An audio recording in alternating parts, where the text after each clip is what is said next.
Capsicum stuffed fry నేను ఏ విధంగా చేస్తానో మీకు ఈరోజు చూపించబోతున్నాను. ముందుగా క్యాప్సికమ్ తీసుకొని లోపల సీడ్స్ సహా మొత్తం క్లీన్ చేసుకోవాలి.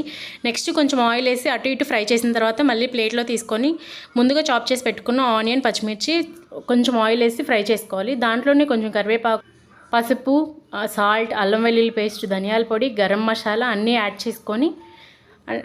చేసుకొని మిక్స్ చేసుకోవాలి. మనం ముందుగా 4 చిన్నవి పొటాటోస్ బాయిల్ చేసి పెట్టాను. మీడియం సైజ్ అయితే 1 or 2 ఈజ్ ఇనఫ్. మనకి చాలా అవుతుందండి ఈ స్టఫింగ్. కొంచెమే పెడతాం కాబట్టి ఇదైతే సరిపోతుంది. ముందుగా మనం ఫ్రై చేసి పెట్టుకున్న క్యాప్సికమ్ ఏవైతే ఉన్నాయో దాంట్లోకి ఈ స్టఫింగ్ తీసుకొని ఫిల్ చేయాలి.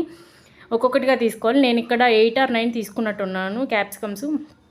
ఒక్కొక్క దాంట్లోకి స్టఫింగ్ అనేది ఫిల్ చేసి కొంచెం ఆయిల్ వేసి మళ్ళీ స్టఫింగ్ చేసిన క్యాప్సికమ్ ఏదైతే ఉందో దాన్ని ప్యాన్లో కొంచెం ఆయిల్ వేసి ఫ్రై చేసుకుంటే స్టఫ్డ్ క్యాప్సికమ్ ఫ్రై రెడీ అవుతుందండి. మీకు ఈ వీడియో నచ్చినట్లయితే like, share and subscribe to my